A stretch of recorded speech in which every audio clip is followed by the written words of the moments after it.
गिबिसिनथारावनो गोजौसिनथाराव थानाय गोथां गोथार आफा इसोरखौ हामबायग्रोबाय। मानोना बिनि गिदिर दयानि गेजेरजों थांनाय 2022 खौ जोङो गाहामै गाहाम एंगारनो हाबाय। बेनिखायनो आङो आफा इसोरखौ हामबायग्रोदों। आरो नैथियावहाय आंनि बे HB मेसेन्जार चेनेलखौ नायग्रा साफ्रोमबो भिउवार्सफोरनिसिम आंनि गोसो गोरबोनि अननाय आरो सिबिनायखौ जासिदों। आङो गेदेरथार फोरबोनियाव भरसा खालामनायजों नोंथांमोननि सायाव बेखौनो आं हास्थायो एबा हामलायो। बे 2023 आव नोंथांमोननि न'खराव नोंथांमोननि जिबनाव गोजोननाय, शान्ति, रंजानाय आरो सैथोजोंहाय सोलिनो हाथों। बेनो आंनि नोंथांमोननि सायाव गेदेरथार हामलायनाय। आङो गोदान बोसोरनि मुङाव फंनैसो बाथ्रा बुंनो होननानै थामथिम जादों। बेनो जाबाय बाइबेलाव बेबादि लिरनाय दं। हुदा बिजाब 11 बालाब 12 सारि। हुदा बिजाब 11 बालाब 12 सारि। बेयाव बेबादि लिरनाय दं। फोरबो इसोरा जोंखौ बेबादि दिथा खालामो।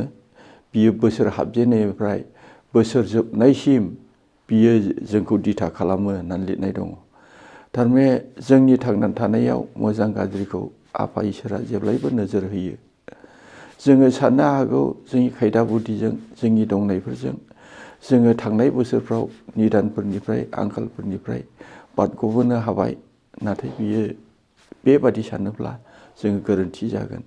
जोंनि दंनायफ्रा जोंखौहाय सिकिउरिटि होनो हाया एबा जोंखौ रैखाथि होनो हाया। जोंनि गियान बुद्धिफ्रा जोंखौ रैखाथि होनो हानाय नङा।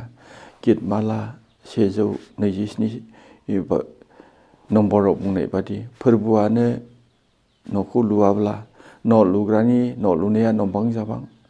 आरो फोरबोआनो नोगोरखौ नेयाब्ला हरसे मारै बहेरा होनायाबो नंबां जाबां।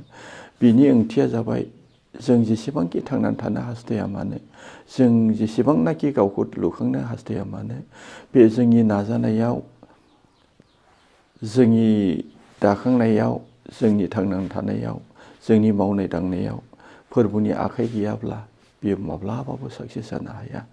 एबा जोंनि साक्सेस जानायाव, जोंनि थांनानै थानायाव फोरबोनि गिदिरथार आखाइ थायो। नैबेखौनो डेभिड राजा बुंनो नागिरदों। बिनिखायनो बे बाथ्राफोरजों आङो आफा इसोरखौसो खनले खनले हामबाय होनो थाखाय हास्थायदों। थांनाय बोसोरफ्राव सोरनिबा जिबनाव निदान दंमोन, सोरनिबा जिबनाव गेदेरथार आंखाल दंमोन, सोरनिबा न'खरावहाय बेबादि गाबनांनाय दंमोन, किसिम किसिमनि प्रब्लेमफोर दंमोन। नाथाय बे गासैबो प्रब्लेम, गेदेरथार बेमाराव गोलैनाय, लोमजानाय साजानाय, निदानफोर, गेदेर समयसाफोरनिफ्राय जोङो बै समफोरखौ बारग'ना दिनैहाय जोङो 2023 खौ मोननो हानाया बियो फोरबोनि गेदेरथार रैखाथि आरो दिथा खालामनाय। बिनिखायनो आं खनले खनले आफा इसोरखौ हामबायदों दिनैनि बे गोथार दिन आरो गोथार सान, गिबि सान 2023 खौ मोननायनि थाखाय। जानो हागौ गोबां मानसिया हामलायदोंमोन थांनानै थानो, गोबाव जोरनो एबा 2023 खौ मोननो। नाथाय खायसे खायसे मानसिफ्रा बे बोसोरखौ मोननो हायाखिसै, थांनाय बोसोरावनो रुंसारि जाबाय। बेखौ जोङो बुङोब्ला बियो इसोरनि इसा। मानसिनि सायाव थांनानै थानाया आयुआ इसोरनि इसा बादिसो जायो। बिनिखायनो खायसे खायसे मानसिफ्रा फोरबोनि होनाय सम बादि रुंसारि जानो गोनां जाबाय। नाथाय दिनै जों जेसेबां मानि थांनानै थाबाय, फोरबोनि जों अननायखौ मोनबाय, रैखाथिखौ मोनबाय। बिनिखायनो आं आरोबाव आफा इसोरखौ हामबाय होनदों। दा जोङो बे गोदान बोसोर हाबनायजों लोगोसे गोजाम बोसोरखौ बावगारनानै, माब्रै बावगारनाय? गोदान बोसोरफ्रावहाय जानाय निदान, अभाब, प्रब्लेमफोर आरो जोंनि भुल साननाय हनाय, आखल आखु, बोराबनाय, रागा जोंनाय, बाइबेलनि बादि बोसोनजों थाबायालाबानो जोङो गोरोन्थि आखल आखुजों सोलिदोंमोनब्ला बै सिगांनि समफोरखौ बावगारनानै गोदान बोसोर मोननायजों लोगोसे गोदान आखल आखुजों, गोदान साननाय गियानजों फोरबोखौ सिगाङाव दोननानै बिनि बाइबेल बोसोनखौ जोङो गोथि मानिनायनि गेजेरजों जों आवगायनाया खृष्टान बिदा फंबाय साफ्रोमनि थाखायबो जोबोद गोनांथार। मानोना एफिसुस 5:6 बेबादि बुंनाय दङ, मोजां खाबुखौ बायनानै ला, मानोना बोथोरा गाज्रि। बे जाबाय जों बुंनो हाया आंनि जिबनाव माब्ला निदाना फैगोन। गियानि सल'मन राजा बुंदों, जों जेब्लानो सुख गोजोनाव थायो, जेबो जानाय नङा सानो, अब्लानो निदानफ्रा जोंनियाव फैयो होननानै बेबादि गियानि सल'मना बुंदों।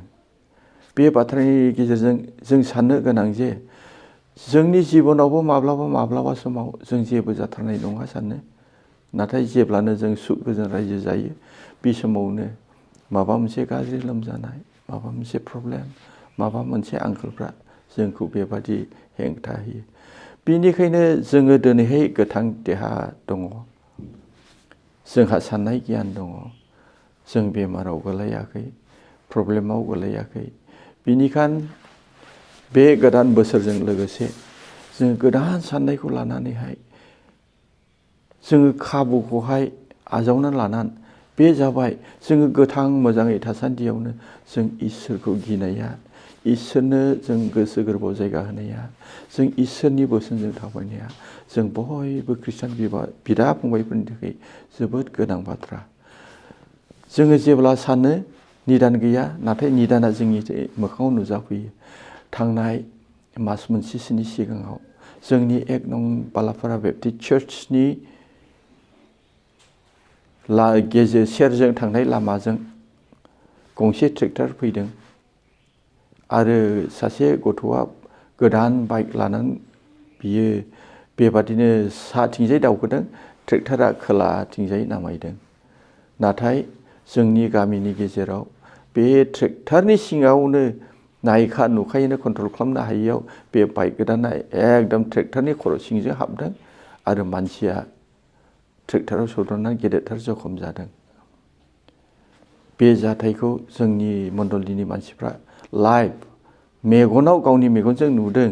गिथावथाव मोनसे जाथाय, एसे डेड स्पिडआव फैनानै गंसे ट्रेक्टरजों मोगा मोगि सौदावनानै खर' सिङाव बाइकआ हाबदों।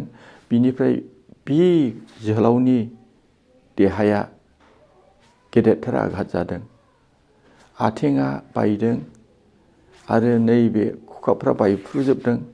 10 मिनिटसोनि उनाव, जाथायनि 10 मिनिटसोनि उनाव आं सहैदों। जेब्ला नायदों अब्ला बे लाइमोन जोहोलावा होख्रावगासिनो दं, आंखौ हस्पिटालाव लांदो, आंखौ हस्पिटालाव लांदो। बिनि बे खुगाया नायजायाखै, बियो बायजोबथारदों आरो आथिङा फुथुलाफोर बादि थिखाङोब्ला बियो सिदा थायाखै। बेबादि मोनसे गिथावथाव मोनसे नुथायखौ जों नुनो मोन्दों। आंनि गामिनि मानसिफ्रा ज' जादों, उसुं खाथिनि मानसिफ्रा ज' जादों, जों बुरजाथार मानसि जादों। रावनिबो खुगायाव बे गथ'खौ आसा खालामाखै बियो थैखासिगोन। बिनि नुथाया गिथावथाव, बिनि एक्सिडेन्टआ गिथावथाव, बिनि देहा बायनायफ्रा गिथावथाव। जेब्ला बेबादि आंखौ हस्पिटालाव लांदो होननानै होख्रावबाय थादों, बे समाव आं सानबाय बेखौ आर'ज खालामनाया गाहाम जागोन। बिनिफ्राय बे गथ'नि खाथियाव थांनानै आङो बिखायाव आखाइ होनानै आर'ज खालामदों, आफा गेदेरथार जखम जाबाय, बे मानसिया जुदि थाया बादिब्ला नोङो बिनि जिउआव रायज्लायदो आरो बासायजानायखौ बिनो लामा खेवदो।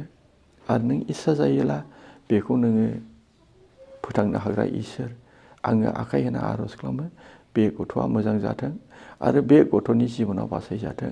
आङो बिखायाव आखाइ होनानै गोबावथार बिदिनो खुगाजों आं बेबादि आवाज ओंखारनो होआखै, नाथाय आखाइ होनानै आं गोसो गोरबोजों बे लाइमोननि थाखाय आर'ज खालामदों। बे लाइमोनाबो जोंनि खाथिनिनो आरो ट्रेक्टराबो जोंनि खाथिनिनो। गेदेरथार जखम जाबाय, बेखौहाय ट्रिटमेन्ट खालामनो बे गथ'हा गरसेबो फैसा गैया। नाथाय ट्रेक्टरहा दाय गैयाब्लाबो ट्रेक्टर मालिकआ बे गासैबो बिनि खरसाखौ रुजुननानै बे गथ'खौ हस्पिटालाव लांबाय लवार आसामाव आरो लोगोसे न'खरनिफ्राय बे ट्रेक्टर मालिकनि न'खरनिफ्राय थाखा लानानैहाय बे ट्रिटमेन्टनि थाखाय थांबाय। गोबां थाखा खोनादों जों दायो 4 लाखसो बे लाइमोननि थाखायहाय बे ट्रेक्टर मालिकआ थाखा होनानै हेफाजाब खालामबाय, बियो न'आव सफैफिनबाय।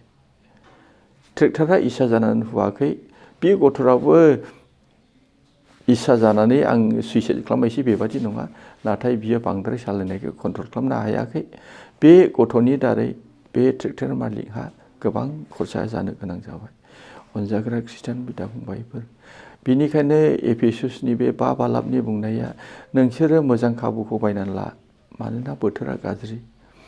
बेनि ओंथिया जाबाय जों जेब्ला गोथाङै दङ अब्ला जोङो बे गोथाङै थानायावनो जों इसोरखौ सिबिनांगौ, जोबनो गैयै गोथांखौ आजावनांगौ। जोङो जोंनि पापफोरखौ इसोरनियाव क्षमा लानानै गासै पापखौ एंगारजोबनांगौ आरो जों धार्मिकता जिबन खुंनांगौ। धार्मिकता जिबन खुंनायजों जोङो अरायबो थांनानै थानांगौ। जोंनि जिबनाव थैनाया माब्ला फैयो फैथोंसै, जेब्लानो जोङो बेबादि थैयो अब्लानो जोङो जोबनो गैयै गोथां जिउखौ लानानै जिसुनि नैथि फैफिननायखौ जोङो हाखर सिङाव नेबाय थागोन। जेब्ला जिसु ख्रिस्ट'आ गावनि आरफोरखौ लानानै गावनि गोहोजों बोलोजों बियो अख्रांनि खना फादब्रैजों फेम्फा सुनानैहाय जोमैनि रनाव फैगोन, अब्ला गिबिथि थैनानै थांनाय मानसिफ्रा बे फेम्फा सुनायजों लोगोसे धार्मिक मानसिफ्रा गावबा गाव हाखरनिफ्राय सिखांगोन आरो धोरोमियानि मोनसे गोदान महर लानानै बिसोर गुफुर महरै गोजों महरै गावबा गाव हाखरनिफ्राय बिसोरो जिसुखौ लोगो लानो बिरखोलांगोन। लैथोआव थैनायफ्रा लैथोनिफ्राय बिरखोगोन। सिंह मोसाजों जाजानायफ्रा सिंह मोसानि खुगानिफ्रायनो बिसोरो ओंखारफिनगोन। जाय जेरावखिया मा अबस्थायाव थैलांदों बे अबस्थायावनो बे गासै धोरोमिया थैनाय मानसिफ्रा सिखांफिनगोन। बेनिखायनो जोंनि खृष्टान जानायनि थांखियानो जों सोरगो रायजो मोननो थाखाय बेनिखायनो आङो बे गोदान बोसोरजों लोगोसे साफ्रोमबो खृष्टान बिदा फंबायखौ आङो थुलुंगा होदों। जोङो सैथो नंगौ धोरोमियाजोंहाय जोङो गोथां थासान्दियाव जिउ खांनांगौ, जों जेब्लाखि थैया। माब्लाबा समाव जों नुनो मोन्दों निर्दुसि साइडजों थाखानाय मानसियाबो बेबादिनो बबेबा गारिया फैनानै बिनि बेलेन्सा बिनिनो सालायनाया बेलेन्स बायनानै हुथारनायखौ जों मेगनजों नुबाय। जोंनि खाथि खालायाव खनले बे जाथायफ्रा जाबाय थादों। साइडजों थाबायखादों, नाथाय बबेबा बाइकआ फैनानै बिखौ हुबाय, बि थैनो गोनां जाबाय। साइडजों थाबायखादों, बबेबा गारिया फैनानै बिखौ सौदरबाय, बियो थैनो गोनां जाबाय। बियो बेबादि सुइसाइड खालामनाय बादि थैनो गोनां जाबाय। बियो खाबुआनो मोनाखिसै, इसोरजों रायज्लायनो खाबुआनो मोनाखिसै, बियो थैनो गोनां जाबाय। बिनिखायनो एफेसुसनि बे 5 बालाबनि बुंनाय बाथ्राया नोङो खाबुखौ बायनानै ला। गोथां थासान्दियावनो जों इसोरनियावहाय गावखौहाय बेबादि धार्मिकताजों जों जिउ खुंनांगौ।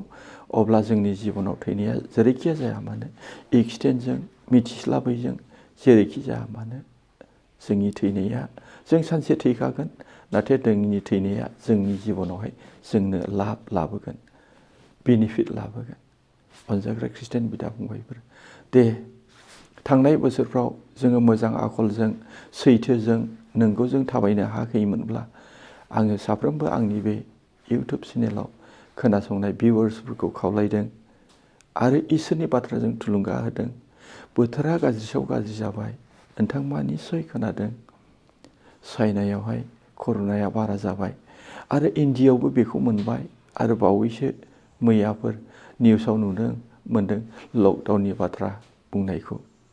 दे बे गाज्रि बोथोरफ्रा फैथों, जों थामथिम जानि खाबुखौ जों बायनानै लानि।